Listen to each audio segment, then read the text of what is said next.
ยังบอกอีกเห็นมันยังเดี๋ยวมาอยู่เก็บน้ำเต้ามาได้4 หน่วยหางกระใหญ่มันสิแบ่งไปให้พ่อใหญ่เลิศพี่น้องกับนางเค็มเบาเล่มาให้นางเค็มเบียงจันหนังควาย4 เศษจะเพิ่นมีแถวหยำได้บ่ไม่ได้หรอกน้ำเต้าให้เราไปต้มกิน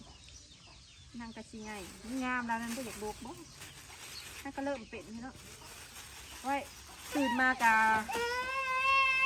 ข้าวบดี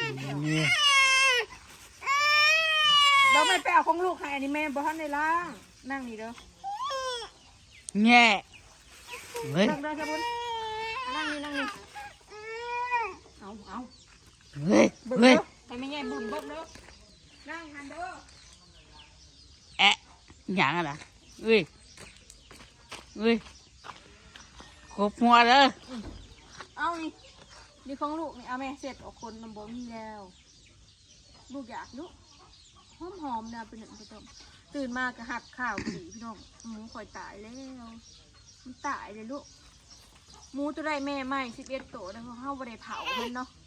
ลูกมันก็ยังบริแข็งแบบว่าแล่ทันเนี่ยแม่มันเต่งเลยสิแม่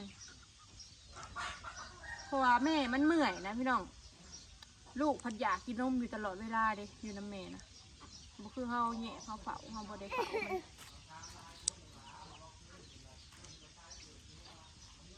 มันไปแล้วตัวนึงพี่น้องโอ้ยกระบะมันจะเช็ดอะไรแง่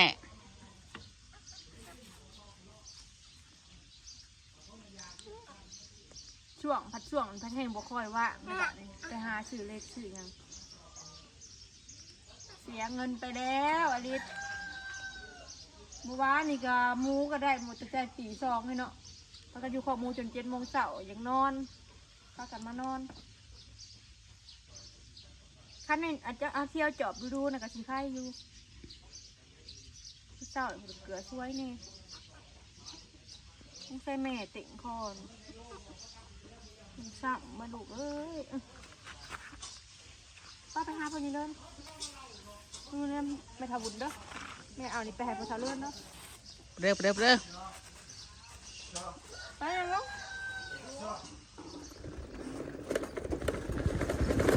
ขี่รถถีบไปงานพญาเลินเสียดายเด้พี่น้องเอ้ยกำลังมาได้หมู11 ตัวอุตส่าห์ได้ขี่อีกแล้วตายเลยก็ตายเอาบอลเลยละอยู่นี่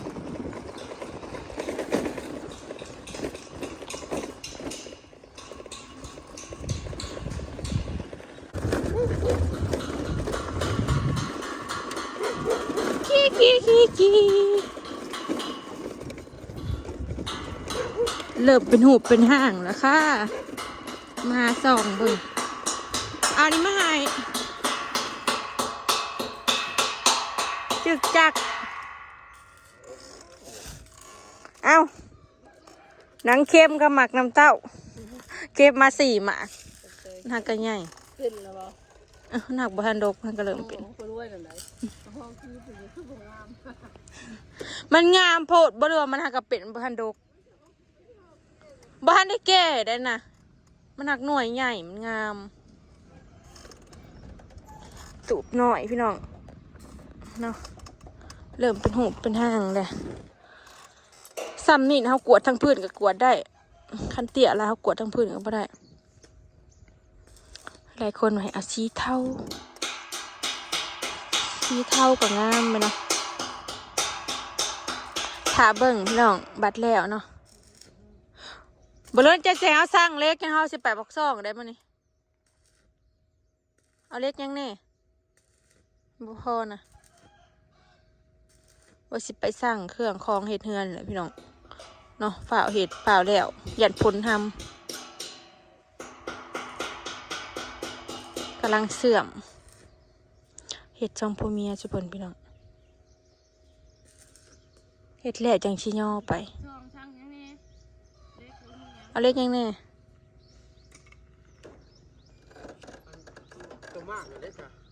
ฮะ ต ตัวมากงองเขาได้ที่ไว้เฮ็ดมันเก่าบ่ ตัวใด ในเงื่อนแล้วมันงัดมันโคตรมันงอเลยคือบอกมันตัดเฮ็ดแบบนี้เลยปลามันคือเก่า เขาว่าเฮ็ดอันเก่าก็ได้เขาว่าเอาตัวเก่าเฮ็ดมันยังได้อยู่ เล็กตรงมันเลยมันห่าง ฮะ เอาไว้ตรงมันแล้วกับเล็ก4x4แล้วมันเฮ็ดขาวมันห่าง แทกเคยไว้สิไปซื้อของในเครื่องเฮ็ดเฮือนเลยก็เลยสิซื้อเลขมาเพิ่มเพราะว่าเลขบ่เลิ่นบ่พอเลข7ตูบนี่เลขอันนี้เอามาอีก4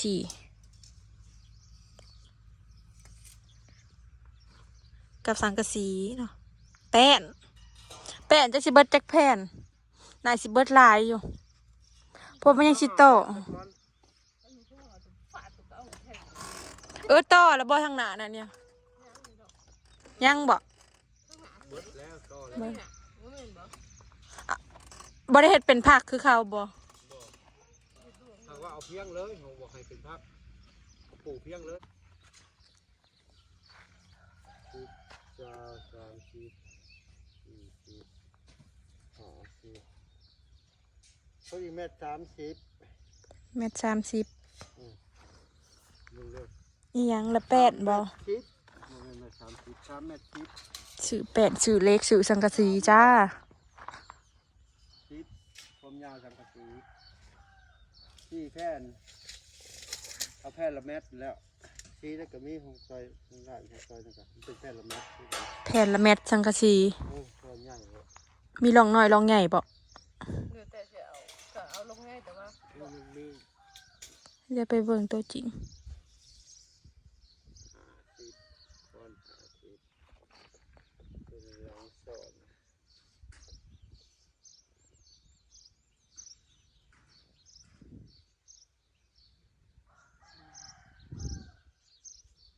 ไม่ละแนงแบบหน่อยจักสิมีหรือบ่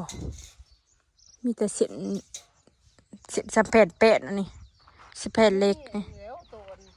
เอาขี้เอามาเฮ็ดอะไรนี้เอาไม้แบบนั้นบ่ เห็ดอะไรมัน อันอีหยังก็ ตีเพดาน บ่ตีทั้งข้างหั่นเด้ ที่ขางมัน เออ ที่หนามันนะ ใช้ทั้งข้างอันบ่อน ก็เอาขี้เห็นได้แล้ว นั่ง พื้นอันนี้ แต่เขาซื้อหั่นได้ ข้างในน่ะนี่แล้วตัวขางข้างนอกนะก็มีอยู่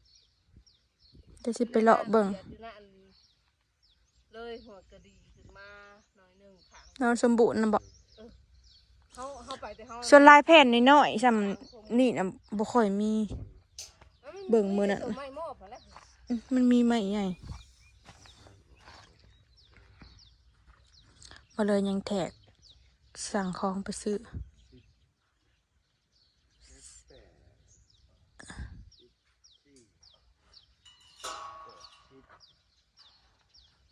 อยู่เศร้าเส้นอยู่พี่มันก็เพื่อนอยู่ บานนี้เอียงวะ ความยาว3 เมตร 3 เมตร 30สังกะสีเบิด8 แผ่นนะเนาะทางหลัง8 แผ่นทางหน้าเดี๋ยว4 แผ่น วันนี้เด้ 2 เมตรห้า มัน ข ใส่ อบข้างเอามาเด้อ ขอบขาง ไม่ละแนง บอมันมี ขอบข้าง เส้นนะ4 อัน สังกะสีน่ะนี่ ความยาวทั้งนี้กระท่อกัน ขอบเนี่ยอันนี้ร่องอันเนี้ย ขอบสุด มันมีขอบเลยเนาะ นี่ นี่นะ เขาทาสีค่ะเนาะอันนั้น บอกบริษัทลูก บอใส่ขอบข้างของหัวนะ เออ เออ อันนี้แบบว่าแม่นเหยียบร่องแบบเรียบบ่เนี่ยนี่เท่าไหร่ บาทดีจะล่องแต่ว่า เขาเอิ้นขอบข้างมัน ขอบข้าง ที่จดให้นะ2 เมตรจุดห้า 4 แผ่น 4 แผ่น บ่แม่น8 แผ่นบ่ข้าง4 แผ่นจ้ะว่า ร่วมกัน หมดแล้วข้างละตัวนี้4 แผ่นตัวนี้ก็4 แผ่นรวมเป็น8มันสั่นมันยาวเลยความตัวนี้มันยาวน่ะ4 แผ่น อืม ตัวนี้มันสั่นนะ2 เมตรจุดห้านี่5 เส้นนี่นะ ขอบ 4 ข้าง แผ่นขอบข้างอันนี้นะ อืม ขอบข้าง2 แผ่น ขอบข้างยาว เออ 3 เมตร 40 เออ 2 แผ่น 2 แผ่น ขอบข้างอัน4 เมตร1แผ่นนี่ อ๋อครบขาง4 เมตร ขอบ อันหนึ่ ข้าง ง แผ่น ตัวเหย้าในทั้งหัวมัน4แผ่นเด้ อัน4 เมตรบ่แม่น4แผ่นตรงขอบทั้ง ขอบขาง4 เมตร1แผ่น อืม 4แผ่น ขอบข้างอัน 4 เมตร ตัว2 เมตรจุด5น่ะ2แผ่นนี่เบิดตัวนี้แหละน็อต4ธง แบบยิงบ่ ยิงเล็กเด้น็อตยิงเล็ก อืม บ่ไปเอารถนึงใหม่เล็กอัน4คูณ8 4เซน อืม ตัวแผ่นเดียวนี่ก็แม่นเลือกขอบขางนะตัว4 เมตรนี่มันยาวลื่นกันแล้วเขียนต้องต่างหากตัวนี้2แผ่นนี่ตัว3 เมตร 40นี่2แผ่นถ้ามันลื่นนั่นลื่นตัวนี้ลื่ ข น อบขาง 30 เบิดเนาะนี่ ขอบขางมัน 3 เมตร 4 เมตร แผ่นนั่น 2 เมตร 50 บาดนี้แป้นได้ซะ แป้นเนาะสหาแผ่น หนายัง แผ่น4 เมตร ได้แป้นปูนะคะบาดนี้ 4 เมตรมันบ่ถึงนี่มันยาว4 เมตร 40ตัวนี้ 40บ่ เฮ็ดงามๆเด้อจังว่าสิได้เปลี่ยนอาชีพบ่จักคันเฮ็ดงามนี่เฮ็ดตูบคายยังว่าได้เงินบ่เลย เอาดื้นบ่นี่น่ะ เนาะพี่น้อง ได้ทั้ง ยังบ่มีผู้ใดเฮ็ดเด้อจ้าเบิดบ้านนี่แล้วก็สิมีข่อยเฮ็ดแบบนี้ ต้ะก็นี่เด้อ แต่ว่าประเทศเป็นผักคือในหูไหมอันข้างหนาเด้วยพี่น้องที่ใช้โอนชิงซ่านี่นี่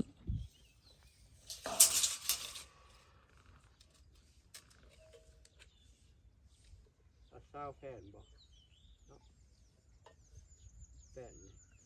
9นี่พอ จักมันยาวเท่าไรแป่น 4 เมตร ยาว4 เมตรเปล่าทันบ่พอก็หาซื้อน้ำตาจอกตาจ้อยเอาเนาะ ไม่สิอันนั้นนะ แค่แม่นอยู่ไม่ลายพี่น้องก็น่าสิเอาไปผัดบ่ฮู้ว่าส่วนใดเช่าสิต้องใช้เห็นดิ มันเป็นแอม อันเป็นแอมมันบาง ปูเปิดปู เฮายังสิใช้เพชรเที่ยงอะนะพี่น้องมันเหลือจังอันนั้นก็สิ เลื่อย ห้องตะโคงน่ะ แป้นปูเช่าแป้น เทียงนา ไทยนะ แล้วก็บ่พ่อก็เอาแป้น เลยบ้านน้องแต้ แป้นเช้าแผ่น แป้นปูนะเช่าแป้น หน้าเช้าแผ่น ที่เม็ดปูเทิงอยู่รวดเดียวนี่ ทรงไทยนะนะสาว เบิดหลายดิ ห้องเราเฮ็ดน่ะตัวนั้นนั่น100,000บ่ได้ค่ะ หลังนี้หน่อยหนึง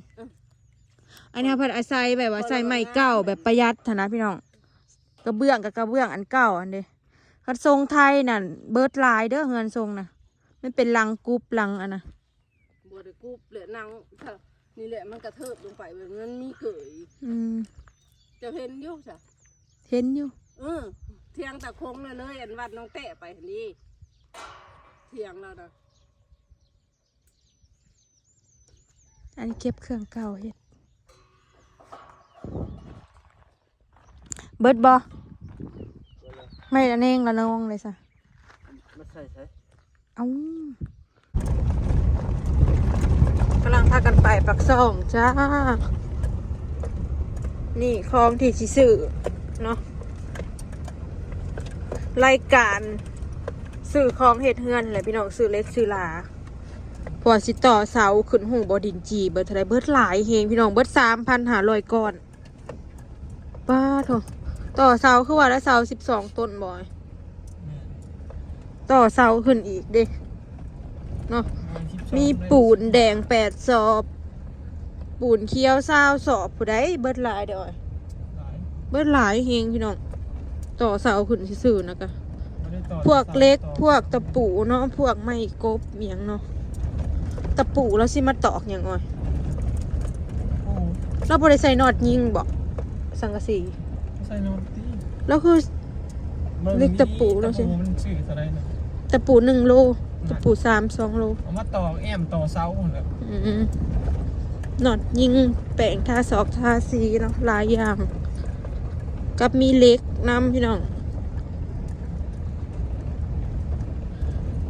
สังกะสีหนา 0.3 เล็ก4x8 1.0 เล็กก็มีลายขนาดนี่แหละพี่น้องเนาะบินที่เราสิไปซื้อสิไปเบิ่งว่าหานได้ถือจากสิเบิร์ดเท่าไร เนาะ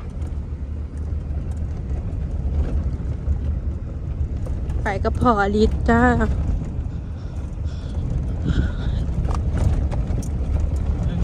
เขาเขียนมาให้แล้วหน้าตอนอยู่ซูนย์แบบ มีหลายอันจักตะไดขอกับโปรจักสร้างเขาเขียนมาให้พี่น้องส่งมาให้เขาไปซื้อของแล้วเราก็สิมาเฮ็ดให้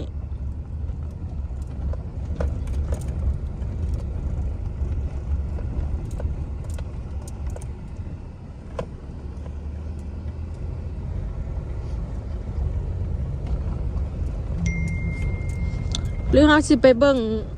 ห้านนะก่อนบ่อันตอนไปซื้อมื้อนั้นมันถือบ่แล้วก็ไปถามทางโรงหมอบ่เขาว่าทางโรงหมอน่ะมันสิถือ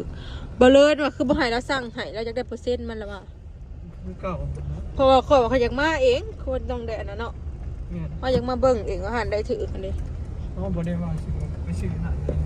เพิ่นว่าเพิ่นอยากได้เปอร์เซ็นต์หั้นนะพี่น้องบ่เลิศเพิ่นว่าอยากได้เปอร์เซ็นต์สำหรับเพิ่นอยากมาเบิ่งเล็กเองว่าหันได้มันถือหันเอียงหันเด้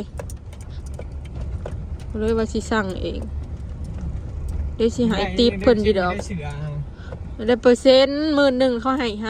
500มันซื้อเลขฮอน10,000นั่น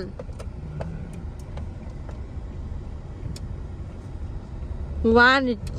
เพิ่นก็ให้จักสร้างน้ำไผบ่เลิศแล้วก็เวียดมาถามขอยก็ยังนอนเป็นบ้านอนอยู่พี่น้องบางคนมันบ่ได้นอนเนาะหมูได้ลูกนะจักเว้ายังในหูนี่แม่เขาก็ว่าจักเว้ายังขอยก็รับไปเลยเด้เขาจัดแต่งแบบป้ายนะ